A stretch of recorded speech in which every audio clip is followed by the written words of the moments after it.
Hello, Jonathan here with Perception coming to you. Oh, let's see, end of July, hot July 30th day, around 100 degrees here in Kansas City. Just making these videos in our fundraising series called A Year of Fundraising, where we're delivering 14 to 20 ideas every 2 weeks. So by the end of the year, you have 365 ideas, and just want to help you be creative, to inspire you, to encourage you. Right now is just we're at the tail end of kind of the hard season where it's hard to engage with supporters. It's hard to raise money. You might say it's always hard to raise money, but June, July, and August are statistically the hardest months of the year to raise funds. So just want to encourage you that your supporters still like you. They still want to support you. You might just need to wait and ask them for a meeting in another couple of weeks. So just jumping into this is kind of the same as the July part one and just some newer ideas, but just a continuation of trying to create good, real engagement with your supporters, just reminding them that they're not dollar signs, they're an important part of your mission, that you truly care for them. And we need them in more ways than just financial support. So I think there's this first one, always sending handwritten thank yous. There's even statistics on using blue ink when sending thank yous. So encourage you to maybe think of a few specific people, jot down some names of people that pop into your mind, people that you could encourage and thank. Maybe there's some people that you've just been trying to connect with and it hasn't worked out, but they're just great donors and you want to send them an extra thank you. A donor spotlight, that can just be really helpful in reminding people of the ways that they can get involved by sharing what other people are doing. And that could be in a video or in a written story for a social media post or in a monthly, quarterly update. You send that out.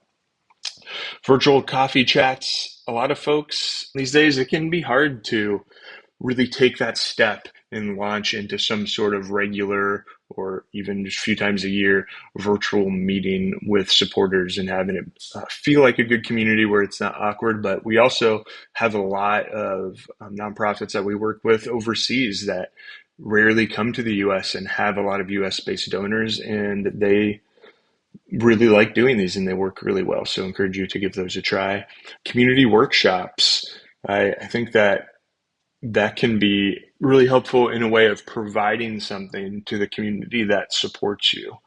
And so that it's not just a one way street in terms of their support. There might be something that could be educational or fun that you could provide them.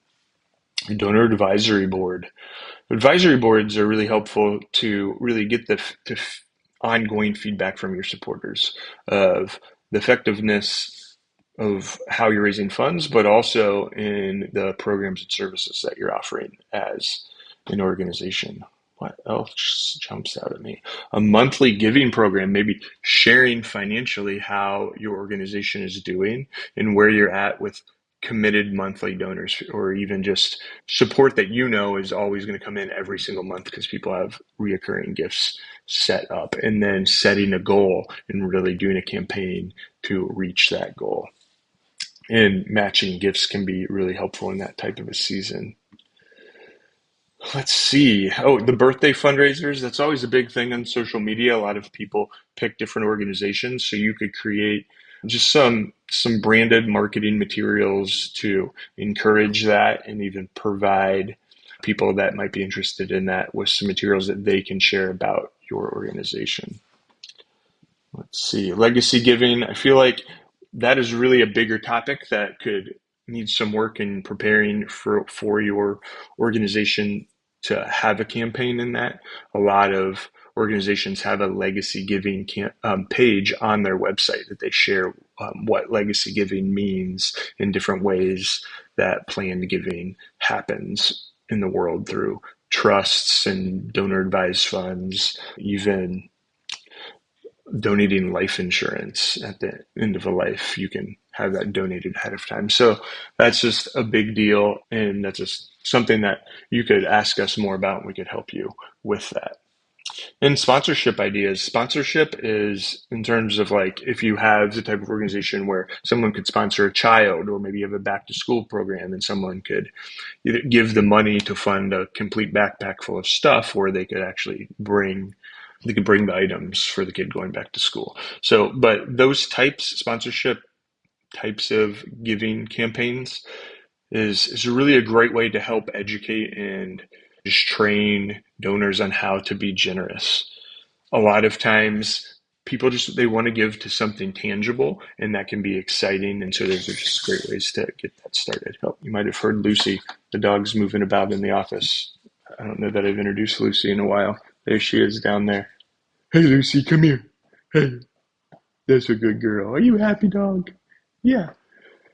Lucy's our office dog here at Perception Funding. She's always out here with us, so sometimes you may hear her in a video. I think that's all I had for today. We're coming into a busy fundraising season. We're quickly approaching the fourth quarter of the year, so real soon, throughout August, we'll start to prepare you for that, encourage you to do some organization in your ministry and your nonprofit, and just to help get you prepared for that fourth quarter, which can be the biggest revenue season of the year for nonprofits across the board. So reach out if you have questions. We have a great online giving platform, givetransform.org. There's lots of other e-courses that you can check out as well. So we look forward to hearing from you and continuing on with this. See you soon.